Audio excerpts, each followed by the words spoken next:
Aux amis des poèmes. Pourquoi écrivons-nous et d'abord pour qui? En plein travail, je ne me pose pas de questions de ce genre. Si j'écris un poème, c'est parce qu'il le faut. Je me dois de lui consacrer toutes mes forces afin qu'il naisse et grandisse. Je m'interroge sur la pertinence d'un groupe de syllabes, leur sens, leur valeur sonore, leur place dans un vers. Je ne cherche pas à savoir si l'on peut m'entendre, je suis au service du poème, seul importe ses exigences. Jamais je n'ai pensé à un public.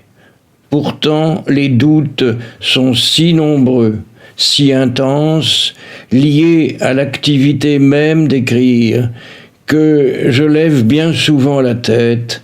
J'ai besoin d'espérer qu'il existera un lecteur pour les apaiser.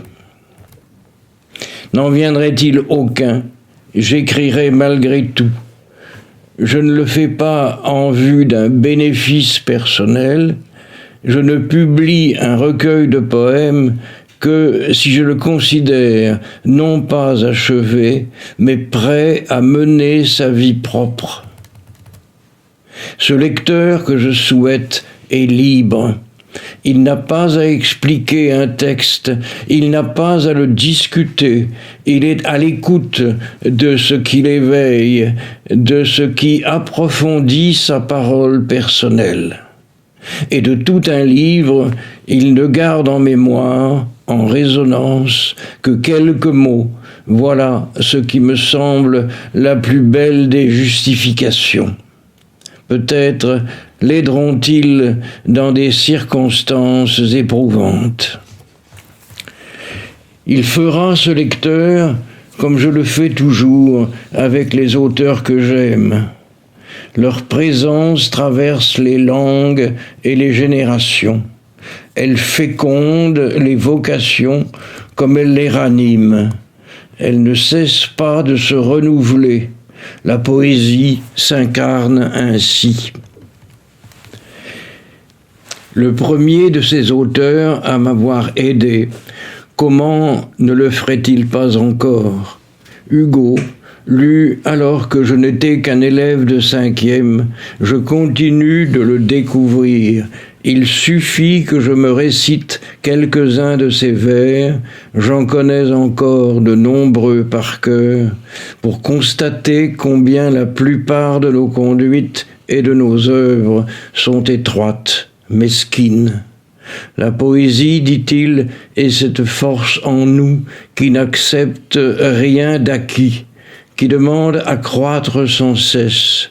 Et c'est ce que je me rappelle tous les auteurs dont la fréquentation m'importe, chacun selon sa voix singulière, dans la ferveur ou la fureur, qui sont du reste inséparables. Lippo, Bachot, Issa, Hölderlin, Novalis, Nerval, Rimbaud, Apollinaire, Rilke, Yeats, Zara, Michaud, Paz et Jean Malrieux et Yves Bonnefoy, tous vivants.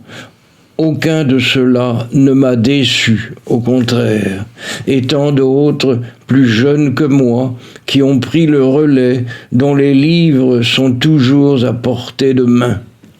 Leurs mots sont nécessaires, qu'ils chantent ou qu'ils crient, ils ouvrent dans la nuit même, dans le silence, des passages. Ils obligent à respirer moins mal.